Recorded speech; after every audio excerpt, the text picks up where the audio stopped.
찬미예수님, 오늘은 6월 26일 연중 제12주간 토요일입니다. 독서와 복음 말씀 봉독하도록 하겠습니다. 성부와 성자와 성령의 이름으로 아멘. 제1독서입니다. 창세기의 말씀입니다. 그 무렵 주님께서는 마므레의 참나무들 곁에서 아브라함에게 나타나셨다. 아브라함은 한창 더운 대낮에 천막 어귀에 앉아 있었다. 그가 눈을 들어보니 자기 앞에 세 사람이 서 있었다. 그는 그들을 보자 천막 어귀에서 달려나가 그들을 맞으면서 땅에 엎드려 말하였다. 제가 날이 눈에 든다면 부디 이 종을 그냥 지나치지 마십시오.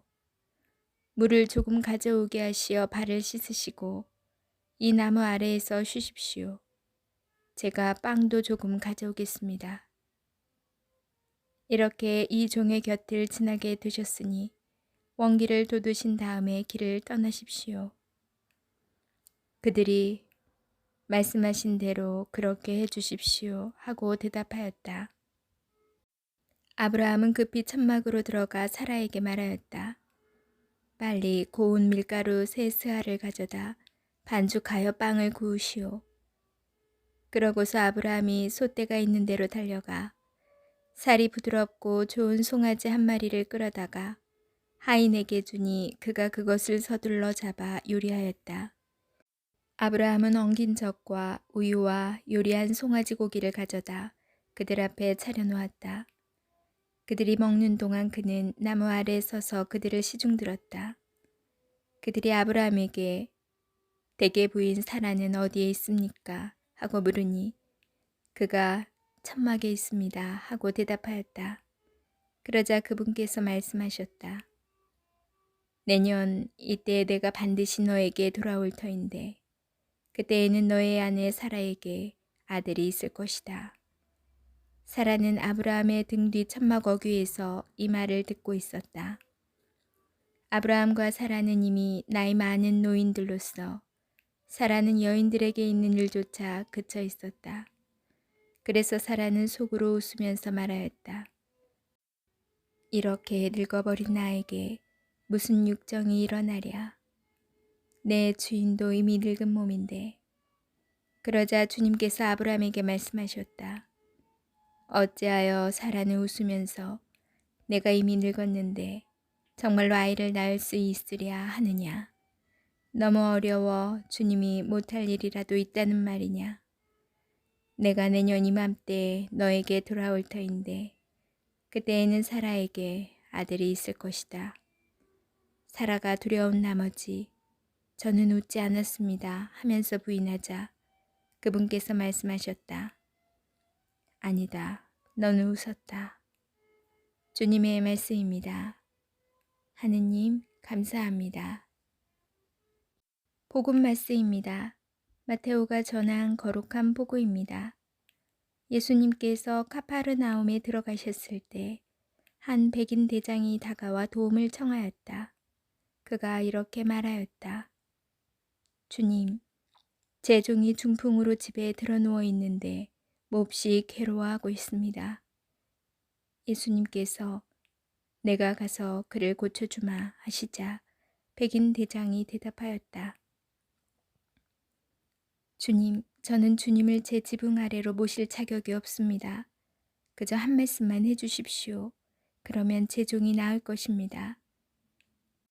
사실 저는 상관 밑에 있는 사람입니다만 제 밑으로도 군사들이 있어서 이 사람에게 가라 하면 가고 저 사람에게 오라 하면 옵니다. 또 제 노예더러 이것을 하라 하면 합니다.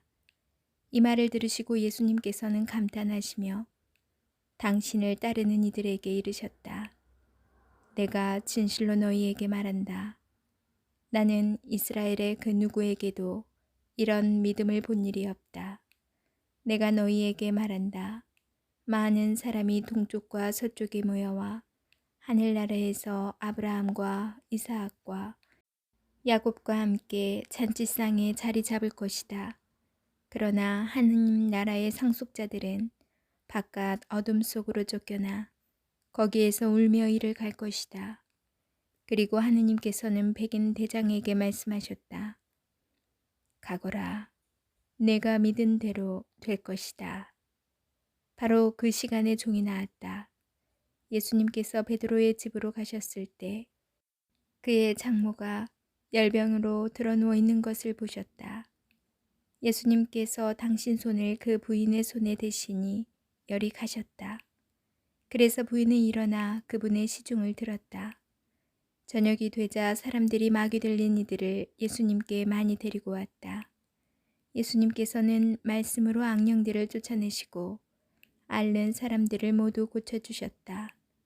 이사야 예언자를 통하여 그는 우리의 병고를 떠맡고 우리의 질병을 짊어졌다 하신 말씀이 이루어지려고 그리 된 것이다. 주님의 말씀입니다. 그리스도님 찬미합니다. 잠시 묵상하겠습니다. 웃음에 관한 표현이 오늘 독서에서 4차례 등장합니다. 모두 사라의 웃음과 관련됩니다.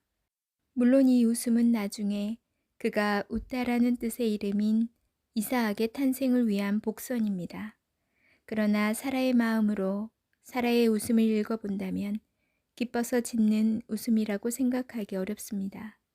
사라가 젊은 여인이었다면 그의 웃음은 아기를 잉태하게 된다는 기쁨의 웃음이었을 것입니다. 그러나 성경에는 사라가 나이가 많고 가임기가 지났음이 분명하게 드러납니다. 그도 자신의 상황을 잘 알고 있습니다. 상식적으로는 결코 있을 수 없는 일입니다. 그러니 사라는 하느님께 감사와 찬미의 웃음이 아닌 씁쓸한 웃음을 짓게 됩니다.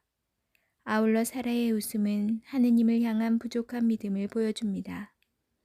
사라가 아들을 낳을 것이라는 주님의 말씀을 들었을 때 그의 나이가 89살이었습니다.